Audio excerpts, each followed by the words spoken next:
Hay algunos rebajos que se le hacen en su salario que son obligatorios, estipulados por la ley, pero hay otros que no tanto. Ricardo Monge es abogado y nos va a decir justamente cuáles sí son obligatorios y cuáles no. Licenciado, ¿cuáles por ley en este país sí se pueden hacer a nuestro salario? Buenos días. Muy buenos días. Bueno, muchísimas gracias por la invitación. Un gusto acompañarles por acá. Yo creo que aquí lo primero y esencial que hay que definir es qué es ser empleado en Costa Rica. Y para ser empleado en Costa Rica, y ya te voy a contar por qué es importante definirlo, hay tres elementos. El elemento número uno es que haya una prestación de un servicio, o sea, que brindemos un servicio a un patrono. El elemento número dos, que haya una remuneración por ese servicio. Y el elemento número tres, que haya una subordinación, o sea, en otras palabras, que nos digan qué es lo que tenemos que hacer, cuál es nuestro horario. ¿Por qué es importante definir esto? Porque si usted cumple con estos tres elementos, es obligación de su patrono reportarlo a la caja. Y si usted lo reporta en la caja, aquí es donde viene el primer elemento obligatorio de retención, que es lo que conocemos como la cuota obrera, que ronda en torno al 11%, que es lo que a usted le tienen que deducir. Hablando justamente de eso, don Ricardo, ¿por qué hay gente que se les hace esos rebajos pese a que van a trabajar por una temporada o nada más es medio tiempo? Mira que eso es muy interesante. Si nosotros nos remontamos a los años 40, cuando estaba de presidente el doctor Calderón Guardia, hubo una reforma importantísima, todo lo que era la lógica del tema de seguridad social, y entonces esta reforma hizo que se constituyera la caja.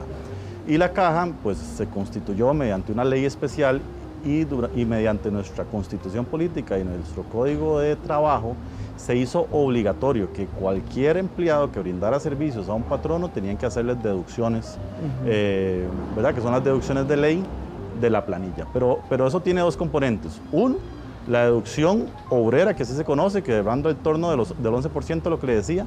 Y por su parte, el patrono, de toda la remuneración que le da a un empleado, cerca del 27% del valor de ese salario tiene que también entregarlo a la caja. ¿Y esto para qué? Para, mediante un principio o un fin solidario, todas aquellas personas, todos aquellos trabajadores y sus familiares tengan atención médica. Claro. Ahora bien, los pagos de la pensión, licenciado, ¿se podrían rebajar directamente de la planilla para que la persona que esté implicada no tenga que ir a hacer los depósitos?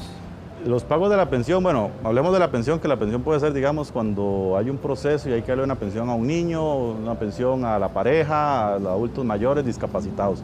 Sí podría hacerse un rebajo directamente de la planilla, en tanto haya un mandato expreso judicial, o sea, haya un juez que diga, ok, a don Rafa le toca hacer una deducción de tal monto y entonces ahora se le ordena a la empresa que haya una deducción. Esto sucede no solo con las pensiones, inclusive hasta con los cobros judiciales. Si hay un proceso judicial y un juez determina que debe haber una reducción en planilla, le pueden informar a la empresa y la empresa está en la obligación solidaria de hacer estos rebajos. Ahora, ¿en qué casos una persona puede enfrentar embargos salariales y cuánto, digamos, se le puede quitar del salario? ¿Cuánto también del salario es inembargable? Ok, bueno, la ley establece que todos los años se saca una lista de salarios mínimos. Hay un salario mínimo inembargable que todos los años se actualiza. Ahorita anda en torno, vamos a decir números cerrados, unos 260,000 colones. Entonces, sobre ese salario no deberían aplicar embargos. A partir de ahí, hasta 3 veces ese salario podrían hacer una deducción de una octava parte del salario. Y si la persona gana más de 3 veces el salario mínimo, pues habría otra tabla que también se podría deducir.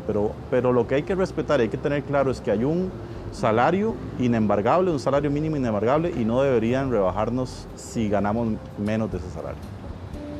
La pensión alimentaria entonces sí se podría bajar directamente de la planilla. La pensión alimentaria pues tiene una connotación bastante diferente porque hay un principio en materia de familia que se llama el interés superior del niño. En otras palabras, y esto pasa con las personas inclusive cuando no tienen trabajo, por ejemplo. O sea, una persona aunque no tenga trabajo tiene la responsabilidad de ver cómo hace para cubrir su pensión. ¿Y por qué es esto? Porque imagínate qué complicado sería para ese niño simplemente decir, mira, hoy no tengo trabajo, entonces no te va a pagar la pensión. Entonces ese niño de qué come, de cómo subsiste, cómo sale adelante. Entonces la ley estableció que en el caso de las pensiones alimentarias se podría deducir hasta un 50% del salario. Que eso era lo que usted nos explicaba hace un momento, que hay un porcentaje que no se puede embargar, digamos, hablando de los 250,000 colones. Exacto, que usted nos explicaba. Exacto. Pero entonces, ¿qué tipo de aportes o deducciones voluntarias una empresa le puede ofrecer, digamos, a alguno de sus colaboradores, pero nunca imponerlo? Ok, bueno, vamos a ver, hay dos que son de ley, ¿verdad? Que fueron las que hablamos del aporte a la caja, que ronda el 11%, y para aquellos salarios que son mayores a 947,000 colones, es un monto que también varía, hay lo que conocemos el impuesto de renta al salario. Pero adicional, nosotros podríamos pertenecer, por ejemplo, a una asociación solidarista, o podría la empresa promover, no sé, un ahorro que se hace todos los meses para final de año entregarlo.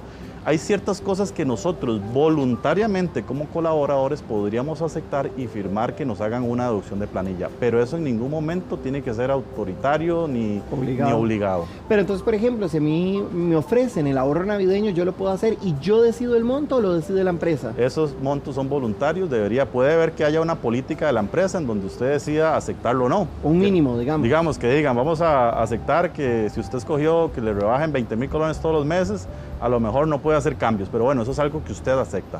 Pero usted tiene que tener la libertad de que si desea frenar ese ahorro, por ejemplo, la empresa no podría obligarlo o retenerlo ahí. ¿Cómo puede un trabajador saber si algún rebajo que le hagan de la planilla es completamente legal o no? De esos que se pueden hacer mes a mes, o sea, que si hay respaldo legal. Bueno, lo primero es que, vuelvo y repito, solo hay, podríamos decir, dos que son obligatorios, que es el rebajo a la caja, y con esto es importantísimo hacerle saber a todas las personas que es obligación del patrono tenerte en la caja, pero también es obligación tuya que de tu salario te rebajen lo correspondiente a la cuota obrera. Después de eso, si ganás más de los 947,000 colones que decían, va a haber una obligación de pagar renta. Fuera de esos dos rubros, cualquier otra deducción que se haga o le hagan, tiene que ser de forma voluntaria. O sea, no te pueden obligar, salvo que haya un mandato, por ejemplo, de un juez en el tema de las pensiones o en el tema de algún embargo. Pero cualquier otro rubro fuera de esto, si lo están haciendo injustificadamente, el empleado tiene mecanismos para ir a reclamarlos. Claro. Ahora, ¿qué pasos puede seguir una persona si descubre, digamos, que cuando recibe su pago de la planilla, le están haciendo rebajos sin alguna justificación? O sea, que no forman parte de los que usted nos explicó. Bueno, lo primero, yo siempre invito mucho y esto es importante para todos los trabajadores, que primero vayamos por la vía del diálogo. Entonces, es importante que hagamos una revisión de esos montos que nos están rebajando y nosotros tal vez no consideramos que tenga justificación. Podemos elaborar una nota y solicitarle a la empresa que nos indique por qué nos están rebajando esos montos y qué exactamente nos están rebajando. Si vemos que son montos que son ilegales, por decirlo así, o que no están justificados, nosotros podemos decirle a la empresa que por favor haga el estudio respectivo y nos devuelva las sumas que nos retuvieron. Claro. Si la empresa no lo hace porque considera que sí aplica esos rebajos, nosotros podemos acudir por la vía judicial o inclusive por medio del Ministerio de Trabajo o con un abogado particular para que ellos vengan y mediante un proceso se dialogue con la empresa y se clarifique si realmente esto corresponde o no corresponde. Claro, ahora bien, ¿qué herramientas existen para comprobar si una persona se le está respetando, digamos, el salario mínimo? ¿Cómo hacen para justificarlo si realmente es verdad?